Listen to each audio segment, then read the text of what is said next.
بسم اللہ الرحمن الرحیم۔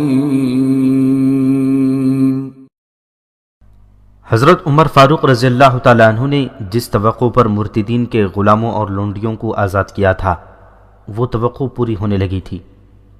ابو عبید بن مسعود ثقفی کے ساتھ جو کمک جا رہی تھی وہ ناکافی تھی۔ تعداد بمشکل 2000 تھی، بعض مورخین نے صرف 1000 لکھی ہے۔ حضرت عمر رضی اللہ تعالیٰ عنہ کے حکم سے دور دور تک اعلان کرا دیا گیا کہ محاذ پر کمک کی ضرورت ہے، ورنہ مجاہدین کے پاس پسپائی کے سوا کوئی چارہ نہ ہوگا۔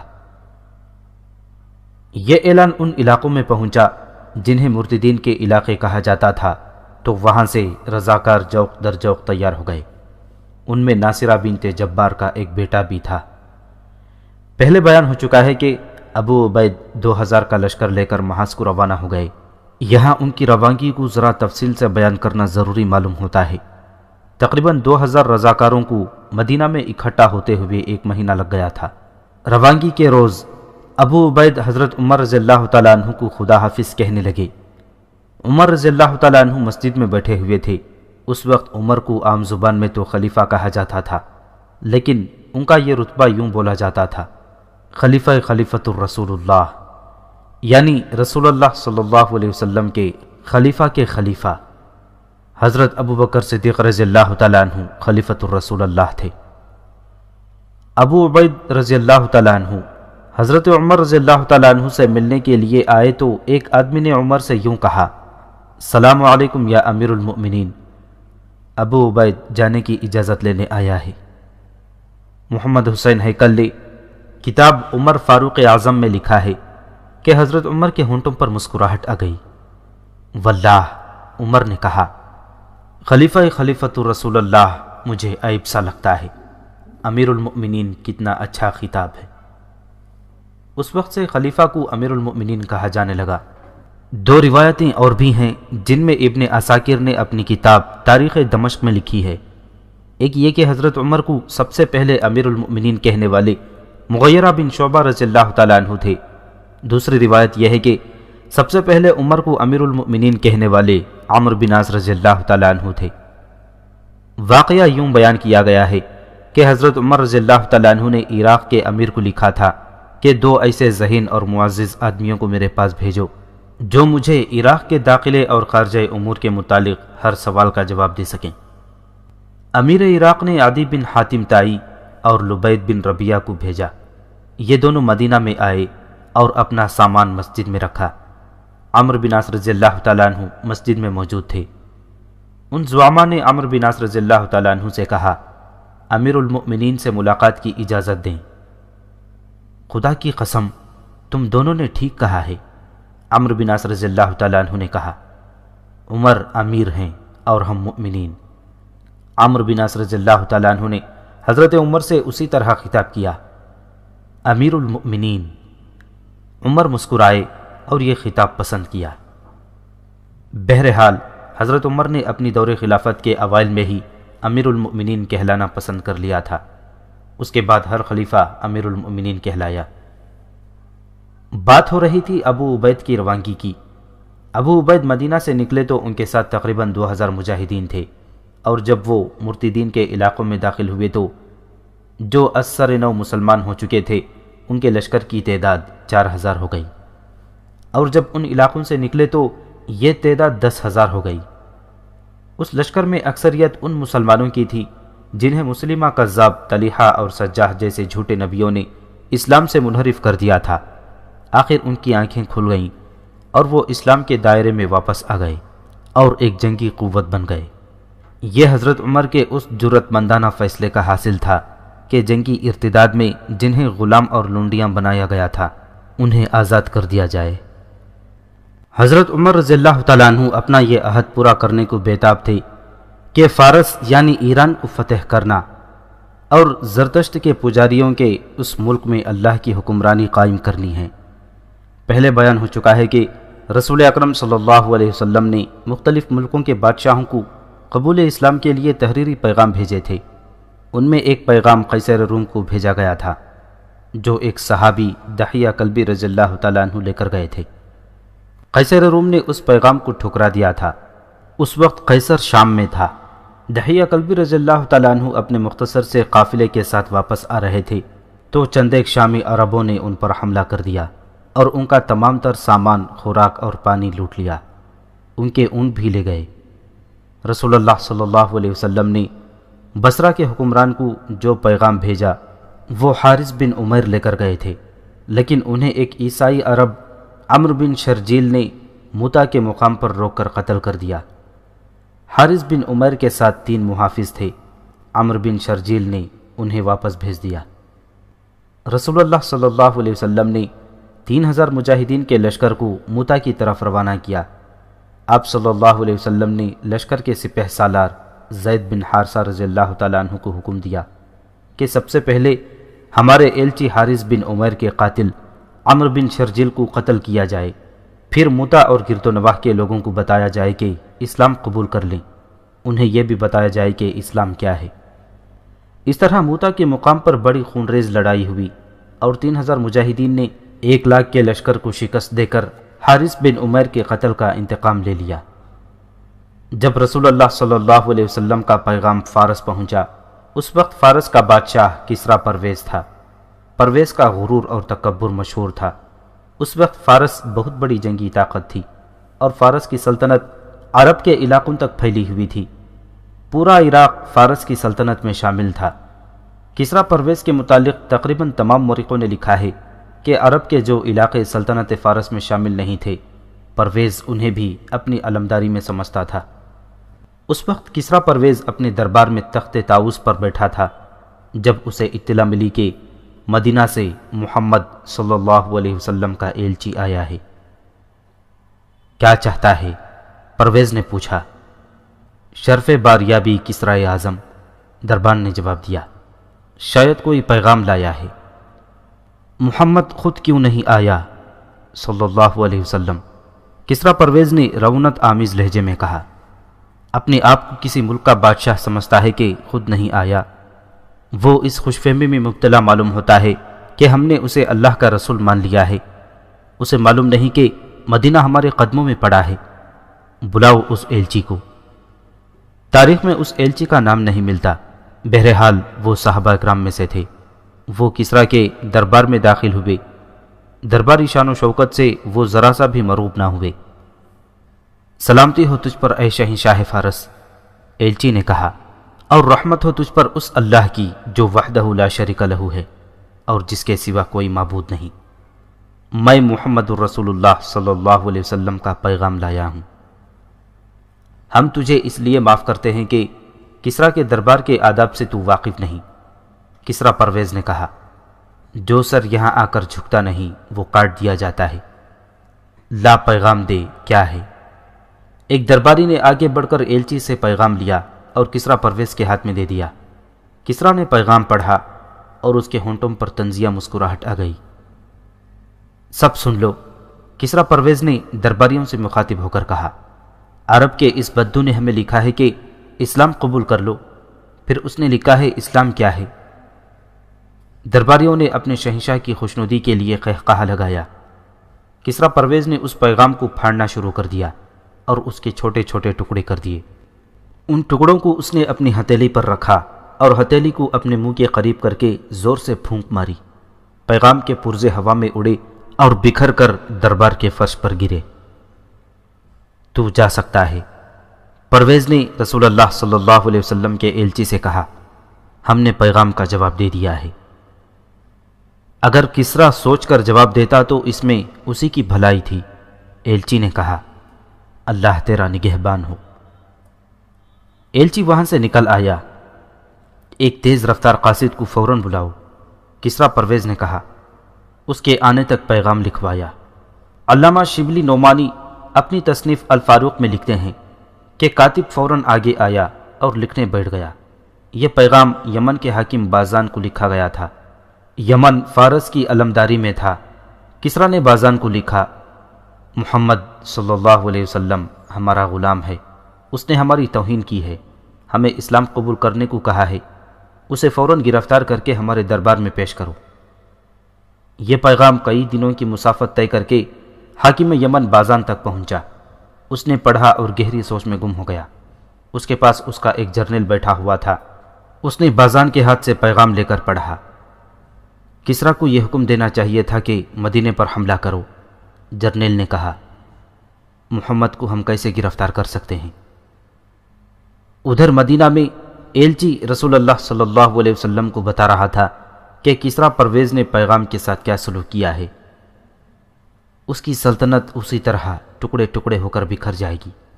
رسول کریم صلی اللہ علیہ وسلم نے فرمایا، جس وقت کسریٰ پرویز کو یہ پیغام دیا گیا تھا اس وقت اس کا ایک بیٹا شیرویہ دربار میں موجود تھا۔ وہ خوبصورت جوان تھا۔ اس کی نظریں اس حسین اور نوجوان لڑکی پر بار بار جاتی اور کچھ دیر اس کے چہرے پر جمی رہتی تھیں جو کسریٰ کے پہلو میں تخت طاؤس پر بیٹھی تھی۔ یہ لڑکی جو حسن اور شباب کا ایک شاہکار تھی، پرویز سے نظریں چرا کر شیرویہ کو دیکھ لیتی اور اس کے ہونٹوں پر تبسم آ جاتا۔ اس لڑکی کا نام ازدیبا تھا اور کسریٰ پرویز اسے پیار سے ازدی کہتا تھا۔ اسے دربار میں اپنے ساتھ تخت پر بٹھاتا اور درباریوں کے ساتھ باتیں کرتے ازدیبا کے ہاتھوں اور بالوں سے کھیلتا رہتا تھا۔ اس نے ایک عادت یہ بنا لی تھی کہ جب کسی کو سزائے موت سناتا تو اس طرح مسکراتا جیسے اس نے ازدیبا کی فرمائش پوری کر دی ہو۔ ازدیبا یوں کھل کر مسکراتی جیسے کسی کی موت کا فیصلہ سن کر اسے دلی خوشی ہوتی ہو۔ کوئی 1 مہینہ پہلے کا واقعہ ہے۔ پرویز کا بیٹا شیرویہ ہرنوں کے شکار کے لیے گیا تھا۔ اس کے ساتھ 20-22 آدمی تھے جن میں کچھ اس کے محافظ تھے اور ملازم تھے، 3-4 خوشامدی حاکم اور ایک سالاری کے عہدے کا آدمی تھا۔ ایک جگہ 6-7 ہرن چر چگ رہے تھے۔ شیرویہ گھوڑے سے اترا، چھپ چھپ کر آگے گیا اور ایک ہرن پر تیر چلایا۔ ہرن جسم میں تیر لے کر دوڑ پڑا۔ شیرویہ دوڑ کر پیچھے آیا، گھوڑے پر سوار ہوا اور گھوڑے کو ہرن کے پیچھے ایڑ لگا دی۔ ہرن زخمی ہونے کے باوجود دور نکل گیا۔ شیرویہ کا گھوڑا اس تک پہنچ گیا۔ شیرویہ نے گھوڑا ہرن پر چڑھا دیا اور اسے گرا لیا۔ شیرویہ کے ساتھ اس کے محافظ تھے، انہوں نے مرے ہوئے ہرن کو اٹھا لیا اور شیرویہ اپنے ساتھیوں کی طرف چل پڑا۔ ان کے قریب پہنچا تو اس کے ساتھیوں نے داد و تحسین کے نعرے لگانے شروع کر دیے جیسے اس نے ہرن کو نہیں بلکہ شیر کو اس نے اپنے ہاتھوں سے مار دیا ہو۔ شیرویہ داد و تحسین کے اس خوشامدی ہنگامے سے بے نیاز ایک حسین و جمیل اور نوجوان لڑکی پر نظریں جمائے ہوئے تھا جو وہاں ایک آدمی کے پاس کھڑی تھی اور اس آدمی کے پیچھے چھپنے کی کوشش کر رہی تھی۔ یہ آدمی کوئی اجنبی تھا، اس کے ساتھ 2 اور اجنبی آدمی تھے۔ ان تینوں نے آگے آ کر اور جھک کر شیرویہ کو سلام کیا۔ کون ہیں یہ؟ شیرویہ نے اپنے افسروں سے پوچھا۔ ہم مسافر ہیں، ان اجنبیوں میں سے ایک نے کہا۔ بغداد جا رہے ہیں، ہم وہیں کے رہنے والے تاجر ہیں۔ ہم آپ ہی کی رعایا ہیں، ان میں سے ایک اور نے کہا۔ یہاں سے گزرے تو انہوں نے بتایا کہ شہزادہ شیرویہ شکار کھیلنے آئے ہیں، آپ کو دیکھنے کی ایسی تمنا تھی کہ ہم رک گئے۔ سنا تھا شہزادہ شیرویہ اتنا خوبصورت جوان ہے کہ جو ایک بار دیکھ لے وہ نظریں کسی اور طرف کر ہی نہیں سکتا۔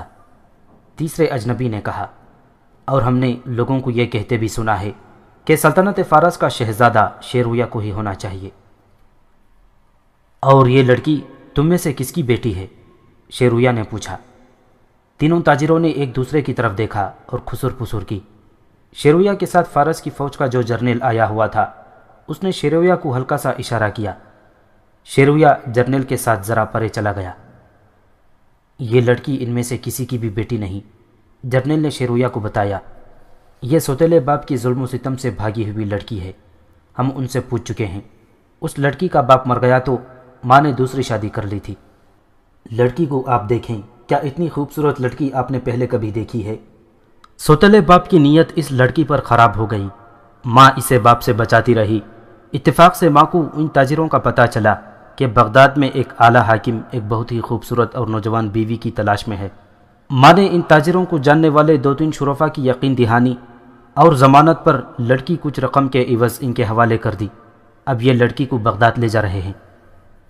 ان سے پوچھو لڑکی کی کیا قیمت لیتے ہیں؟ شیرویہ نے کہا، اور انہیں ساتھ لے چلو، میں انہیں قیمت ادا کر دوں گا۔ تاجروں نے اتنی زیادہ قیمت بتائی جو شیرویہ جیسا شہزادہ بھی سن کر حیران ہو گیا۔ میں چاہوں تو لڑکی کو بلا قیمت یہیں رکھ سکتا ہوں، شیرویہ نے کہا، اور تم بغداد کبھی بھی نہیں پہنچ سکو گے۔ ہونے والے کسرا سے ہمیں ایسی بے انصافی کی توقع نہیں ہے۔ ایک تاجر نے کہا، عشق انصاف اور بے انصافی میں تمیز نہیں کیا کرتا۔ شیرویا نے کہا، مجھے اس لڑکی سے عشق ہو گیا ہے۔ ہم نے اس لڑکی کی جو قیمت ادا کی ہے وہ تو ہمیں ملنی چاہیے، تاجروں میں سے ایک نے کہا۔ لڑکی یہ گفتگو سن رہی تھی، وہ دوڑ کر شیرویا کے پاس آ گئی۔ میں ان لوگوں کے ساتھ نہیں جاؤں گی، لڑکی نے شیرویا کے آگے دو زانو ہو کر اور اس کے دونوں ہاتھ اپنے ہاتھوں میں لے کر روتے ہوئے کہا، یہ لوگ مجھے رقاصہ بنا کر دولت کمائیں گے اور میری عصمت کے ساتھ کھیلیں گے۔ میں ان کی ملکیت میں نہیں، میں کسریٰ کے شہزادے سے انصاف اور تحفظ چاہتی ہوں۔ کیا شہزادہ مجھے اپنی پناہ میں نہیں لے سکتا؟ کیوں نہیں؟ شیرویا نے کہا، میں نے تمہیں اپنے دل میں پناہ دے دی ہے۔ شیرویا نے لڑکی کو بازوؤں سے پکڑ کر اٹھا لیا۔ تم تینوں، شیرویا نے لڑکی کو اپنے سامنے بٹھا کر کہا، اپنے گھوڑوں پر سوار ہو جاؤ اور اپنی منزل کی راہ لو۔ حکم عدولی کی سزا جانتے ہو کیا ہے؟ تینوں تاجر اپنے گھوڑے پر سوار ہوئے اور چل پڑے۔ رات کا پہلا پہر تھا۔ وہی جرنیل اور وہی اعلیٰ حاکم جو شیرویا کے ساتھ شکار پر گئے تھے کسریٰ پرویز کے پاس بیٹھے اس کی مداح سرائی کر رہے تھے۔ آج ہمارا شہزادہ شیرویا شکار کھیلنے گیا تھا، پرویز نے کہا، اور سنا ہے تم سب اس کے ساتھ تھے۔ ہاں کسریٰ اعظم، جرنیل نے کہا، شہزادہ نوجوان ہے، ہم اسے اکیلا نہیں چھوڑ سکتے تھے۔ کیا شکار کیا؟ ایک ہرن کسریٰ اعظم، ایک حاکم نے جواب دیا۔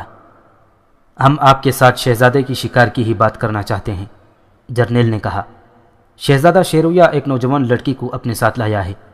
جرنیل نے تفصیل سے سنایا کہ یہ لڑکی اس کے ہاتھ کس طرح لگی تھی، پھر کہا، لڑکی اتنی خوبصورت ہے کہ شہزادہ اسی کا ہو کے رہ جائے گا۔ سلطنت فارس دشمنوں میں گھری ہوئی ہے۔ ان حالات میں ایک شہزادے کو یہ اجازت نہیں ہونی چاہیے کہ وہ اس طرح آزادی سے کسی لڑکی کو محل میں لے آئے۔ کیا تم نے اسے روکا نہیں تھا؟ کسریٰ پرویز نے پوچھا۔ بہت روکا تھا کسریٰ اعظم، جرنیل نے کہا، لیکن ہم اسے حکم نہیں دے سکتے تھے، اس پر جبر نہیں کر سکتے تھے۔ ہم جانتے ہیں کہ ایک شہزادے کی یہ حرکت کسریٰ جیسی عظیم شخصیت کے لیے ناقابل برداشت ہوگی، لیکن ہم آپ کا نمک کھاتے ہیں۔ ہمارے جان و مال عظیم سلطنت فارس کے وقار اور توسیع کے لیے وقف ہیں۔ جرنیل ابھی بول رہا تھا کہ ایک اعلیٰ حاکم نے پرویز کو اس کے بیٹے شیرویا کے خلاف بھڑکانا شروع کر دیا۔ یہی وہ جرنیل تھا اور یہی وہ اعلیٰ حاکم تھے جو شکار پر شیرویا کے ساتھ تھے، اور انہوں نے ان تین تاجروں سے یہ لڑکی چھیننے میں شیرویا کو حوصلہ افزائی کی تھی اور تاجروں کو بھگا دیا تھا۔ اور جب وہ لڑکی کو ساتھ لیے شکار سے واپس آ رہے تھے تو راستے میں انہوں نے شیرویا کی ایسی مداح سرائی کی کہ اسے فارس کا بادشاہ بنا دیا تھا۔ تخت طاؤس پر شیرویا ہی اچھا لگتا ہے، اور شہزادے کے ساتھ یہ ملکہ، زرتشت کی قسم، ایسا خوبصورت جوڑ۔ رعایا شہزادہ شیرویا کو دیکھتی ہے تو سر تعظیم اور عقیدت سے جھک جاتے ہیں۔ شیرویا پر ایک تو اتنی حسین لڑکی کا نشہ طاری تھا، اس نشے میں فارس کے اعلیٰ افسروں کے خوشامدانہ الفاظ اضافہ کر رہے تھے۔ شیرویا کا سینہ پھیلتا اور سر اونچا ہوتا جا رہا تھا۔ وہ یقیناً اپنے آپ کو فارس کا شہنشاہ سمجھنے لگا تھا۔ ان حاکموں کو اس نے اس کے باپ کے خلاف بھی بھڑکایا تھا، اور پھر شیرویا کو بھی یقین دلا دیا کہ اس کے باپ کو پتہ ہی نہیں چلنے دیا جائے گا کہ وہ ایک لڑکی کو ساتھ لایا ہے۔ انہوں نے لڑکی کو ایک بڑے اچھے گھر میں چھپا لیا اور شیرویا سے کہا کہ لڑکی اسے رات کو فلاں باغ میں ملے۔ رات کو یہی حاکم شیرویا کے باپ کو اس کے خلاف بھڑکا رہا تھا۔ میں ابھی اس کے پاس جاتا ہوں۔ کسریٰ پرویز غصے سے اٹھا اور بولا، لڑکی اس کے ساتھ ہوگی۔ نہیں عظیم کسریٰ، ایک حاکم نے کہا، لڑکی کو اس نے اپنے ساتھ نہیں رکھا، اس وقت وہ دونوں فلاں باغ میں بیٹھے ہوئے ہوں گے۔ اس نے پرویز کو وہ جگہ بتا دی۔ کسریٰ پرویز اکیلا ہی چل پڑا۔ کیا شیرویا ایسی جرأت کرے گا کہ ابھی باپ کو قتل کر دے؟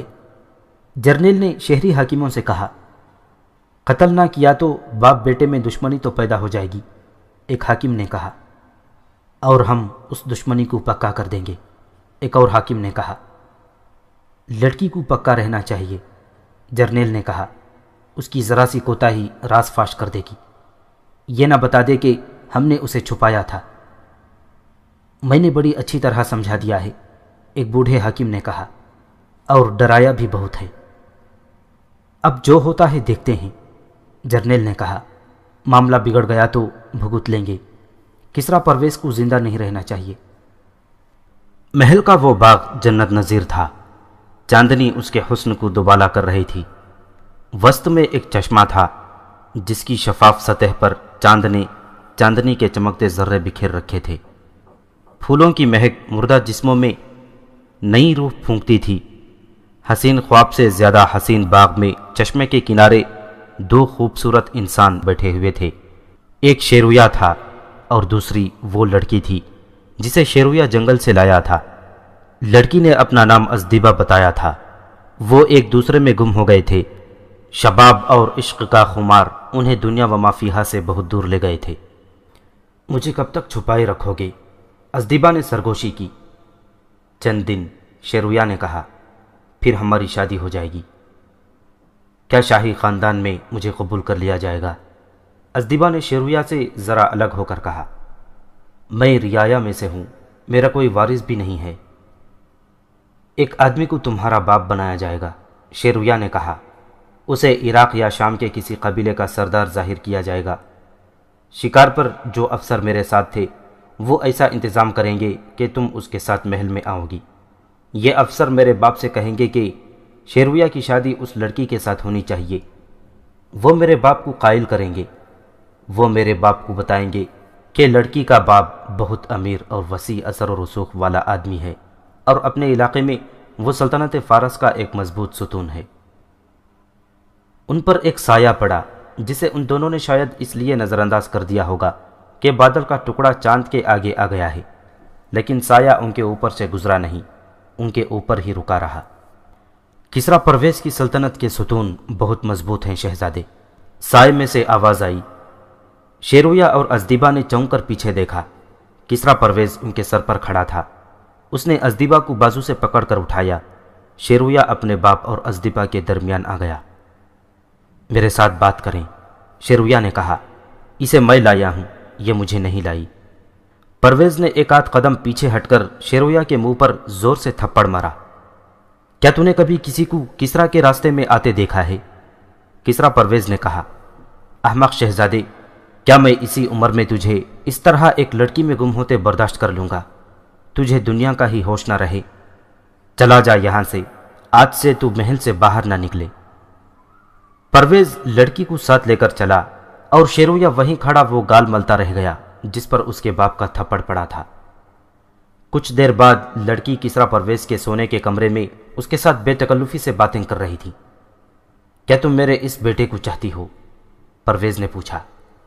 اگر میں نے آپ کے بیٹے کے خلاف کوئی بات کہہ دی تو آپ ناراض ہو جائیں گے، ازدیبا نے کہا۔ اگر میں تم سے ناراض ہوتا تو میں تمہیں اس پلنگ پر نہ بٹھاتا، پرویز نے کہا۔ جو کہنا ہے وہ کہہ دو۔ آپ کا یہ بیٹا احمق ہے، ازدیبا نے کہا۔ اسی عمر میں عیاشی میں پڑ گیا ہے۔ مجھے زبردستی میرے باپ سے چھین لایا ہے۔ اس کے ساتھ آپ کی عمر کے 3-4 آدمی تھے۔ انہوں نے اسے بہت روکا، لیکن اس نے سب کو ڈانٹ کر کہا کہ میں کسریٰ کا بیٹا ہوں، رعایا کی ہر لڑکی میری ملکیت ہے۔ اس نے یہ بھی کہا تھا کہ جس نے مجھے روکا وہ میرے ہاتھوں قتل ہو جائے گا۔ تم نے ٹھیک کہا ہے لڑکی، کسریٰ پرویز نے کہا۔ ہمارا یہ شہزادہ احمق ہے۔ کیا تم ہمارے پاس رہنا پسند کرو گی یا اپنے ماں باپ کے پاس جانا چاہو گی؟ کیا فارس کے شہنشاہ مجھے اپنے پاس رکھنے کے قابل سمجھتے ہیں؟ ازدیبا نے التجا کے لہجے میں کہا۔ تم جیسے پھول کو کون اپنے سینے سے لگا کر نہیں رکھنا چاہے گا، پرویز نے اسے اپنے قریب کرتے ہوئے کہا۔ شہنشاہ کا دل اتنا کشادہ اور مشفق ہے تو یہ میری خوش نصیبی ہے، ازدیبا نے کہا۔ پھر کچھ سوچ کر بولی، لیکن مجھے شہزادے سے خوف آتا ہے، وہ مجھے قتل کرا دے گا۔ ہم نے اسے محل میں نظر بند کر دیا ہے، کسریٰ پرویز نے کہا۔ وہ محل کی حدود سے باہر نہیں جا سکتا، باغ میں گھوم پھر سکتا ہے اور تم ہر وقت میرے ساتھ رہو گی۔ ازدیبا کی وہ رات کسریٰ پرویز کے ساتھ گزری۔ اگلے روز پرویز نے شیرویا کو بلایا اور اسے حکم دیا کہ وہ محل سے باہر نہیں جا سکتا اور محل کے اندر وہ حرم کے کمروں کے قریب سے بھی نہیں گزر سکتا۔ پھر شیرویا نے باپ کو کھری کھری سنا دی۔ باپ بیٹے میں خاصی بدکلامی ہوئی۔ میں تمہارا یہ جرم معاف نہیں کر سکتا، کسریٰ پرویز نے کہا، اور معاف کرنے والوں میں سے میں بھی نہیں ہوں، شیرویا نے کہا۔ اسی روز انہی حاکموں میں سے ایک جو شیرویا کے ساتھ شکار کھیلنے گئے تھے شیرویا سے ملا۔ ایک باپ کو اپنے بیٹے کے ساتھ ایسا سلوک نہیں کرنا چاہیے۔ حاکم نے شیرویا سے کہا، کسریٰ کو چاہیے تھا کہ اس لڑکی کو محل سے نکال دیتا، لیکن لڑکی آپ سے چھین کر اپنے پاس رکھ لی ہے۔ میں نے کسریٰ کو اپنا باپ سمجھنا چھوڑ دیا ہے، شیرویا نے کہا۔ ہم دیکھ رہے ہیں کہ کسریٰ پرویز عیش و عشرت میں گم ہوتے چلے جا رہے ہیں، حاکم نے کہا۔ ادھر مسلمان ایک جنگی طاقت بنتے جا رہے ہیں، رومی الگ ہمارے لیے خطرہ بنتے جا رہے ہیں۔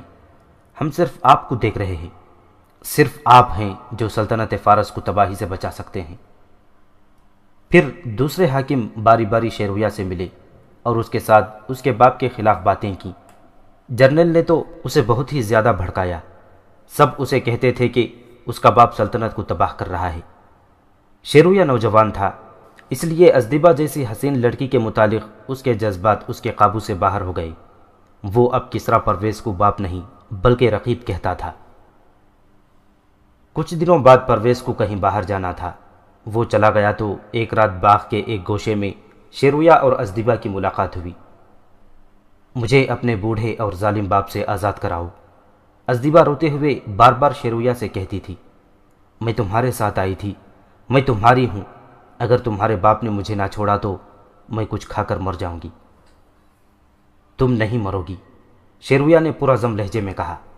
کسریٰ پرویز مرے گا اور وہ میرے ہاتھوں مرے گا۔ یہی ازدیبا کسریٰ پرویز کے ساتھ ہوتی تھی تو اسے شیرویا کے خلاف مشتعل کرتی رہتی تھی۔ اس کے نتیجے میں پرویز شیرویا کو بہانے تراش کر ڈانٹ دیتا اور اس پر پابندیوں میں اضافہ کر دیتا تھا۔ کسریٰ پرویز 4-5 دنوں بعد واپس آیا۔ اس عرصے میں ازدیبا 2 بار شیرویا سے ملی۔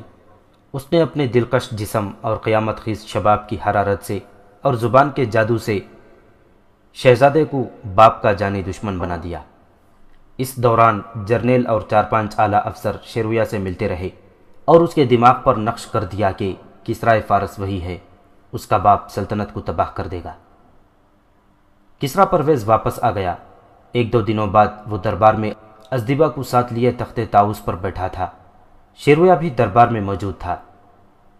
رسول کریم صلی اللہ علیہ وسلم کا ایلچی پیغام لے کر آ گیا اور کسریٰ پرویز نے پیغام پھاڑ کر اس کے پرزے بکھیر دیے۔ اس کے ساتھ ہی اس نے حاکم یمن کو حکم بھیجا کہ محمد صلی اللہ علیہ وسلم کو گرفتار کر کے ہمارے دربار میں پیش کیا جائے۔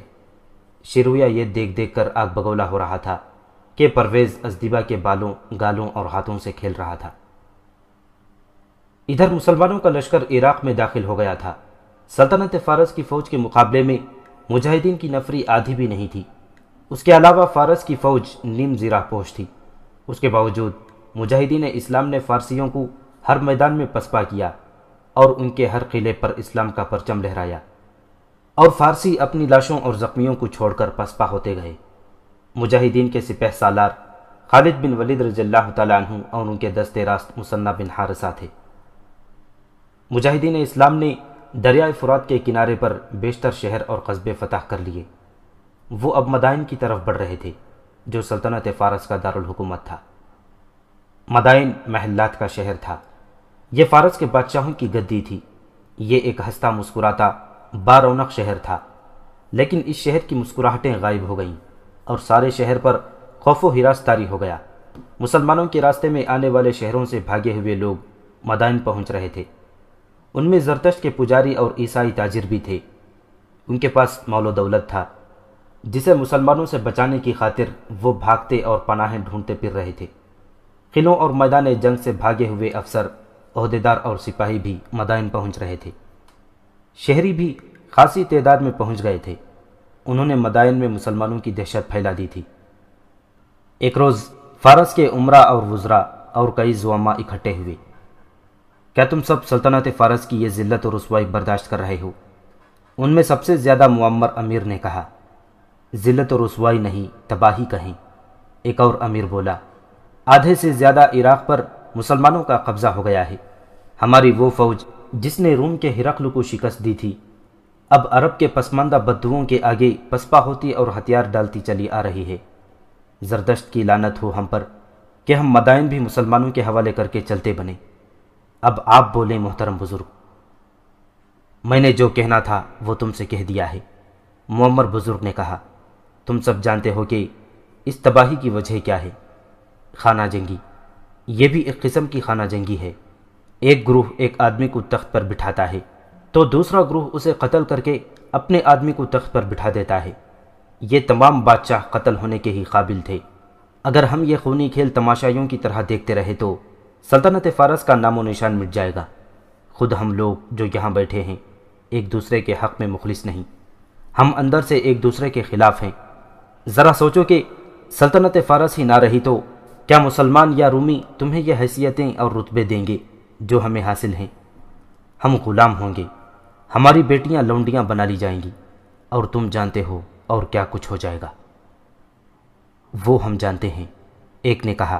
یہ بتائیں کہ ہمیں کیا کرنا چاہیے، ہمارے پاس باتوں کا وقت نہیں ہے۔ میں نے پہلے سوچا تھا کہ مسلمانوں کو دولت، شراب اور انتہائی حسین لڑکیوں کے ذریعے کمزور کر دیا جائے، معمر بزرگ نے کہا۔ یہودی ہمارے ساتھ ہیں، عیسائی ہمارے ساتھ ہیں، خود فارس میں ایک سے بڑھ کر ایک حسین لڑکی موجود ہے۔ دولت کی ہمارے پاس کمی نہیں، ہم یہ حربے آزما بھی چکے ہیں، لیکن مسلمان اس جال میں آنے والی قوم نہیں۔ یہودی لڑکیوں کو مسلمان ظاہر کر کے مسلمان قبیلوں کے بعض سرداروں کی بیویاں بنایا گیا تھا۔ ان لڑکیوں میں سے 3 تو مسلمانوں کے اخلاق سے اتنی متاثر ہوئیں کہ انہوں نے سچے دل سے اسلام قبول کر لیا، اور باقی قتل ہو گئیں کیونکہ ان کی اصلیت ظاہر ہو گئی تھی۔ وہ کیسے؟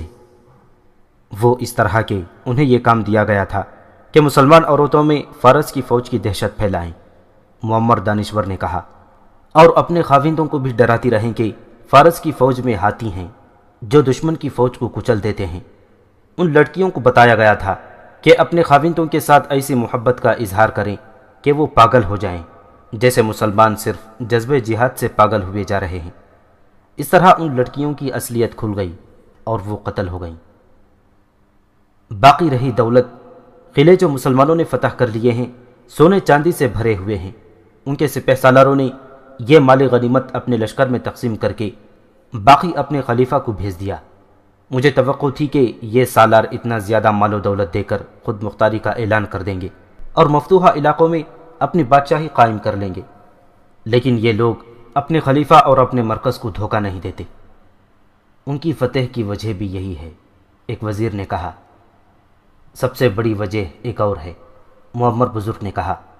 ان مسلمانوں میں خوشامدی کی لعنت نہیں ہے۔ میں نے معلوم کروایا ہے کہ کوئی آدمی اپنے خلیفہ کی، اپنے امیر اور اپنے سالار کی خوشامد نہیں کرتا۔ ان کے ہاں شاہی دربار نام کی کوئی چیز نہیں۔ خلیفہ مسجد میں بیٹھ کر حکم جاری کرتا ہے، اور جس کسی کو کوئی اعتراض ہو تو وہ بے دھڑک اعتراض کرتا ہے۔ فارس کے شہنشاہی کو خوشامدی دیمک کی طرح کھا رہے ہیں۔ تخت پر قتل و غارت خوشامدیوں نے کرائی تھی۔ خوشامدی کو اپنا مفاد عزیز ہوتا ہے، اور خوشامد ایسا میٹھا زہر ہے جو پتھر کو بھی پگھلا دیتا ہے۔ اب میں اصل بات پر آتا ہوں۔ عہد کرو کہ ہم میں کوئی بھی خوشامدی نہیں کرے گا اور نہ کسی سے خوشامد کی توقع رکھے گا۔ خوشامد کو جرم قرار دیا جائے گا۔ اب ہمارا بادشاہ اردشیر ہوگا۔ اردشیر میں یہ خوبی ہے کہ وہ مرد میدان ہے اور جنگی قیادت کا ماہر ہے۔ ہمیں اس وقت بادشاہ کی نہیں بلکہ لڑنے اور لڑانے والے قائد کی ضرورت ہے۔ اگر کسی کو اعتراض ہے تو بولو۔ سب نے تائید کی اور اردشیر کو بلایا گیا۔ اردشیر نوشیرواں عادل کا پوتا تھا۔ اسے ان عمرا نے تعاون کا یقین دلایا اور کہا کہ وہ سلطنت فارس کو سنبھالے گا۔ آپ اتنی بڑی ذمہ داری مجھے سونپ رہے ہیں، اردشیر نے کہا، تو کیا میں اسے قبول نہیں کروں گا؟ ہماری فوج کی شکست اور پسپائی کی وجہ آپس کی دشمنی اور خون خرابہ ہے۔ اس کی ذمہ داری آپ لیں، میں تخت پر نہیں بیٹھوں گا۔ میں وہاں جاؤں گا جہاں مسلمان فتح پر فتح کرتے آ رہے ہیں۔ خالد بن ولید کو مسلمانوں نے آسمان سے اترا ہوا فرشتہ بنا رکھا ہے، میں اسے زندہ پکڑ لاؤں گا۔ اور وہ محاذ پر چلا گیا۔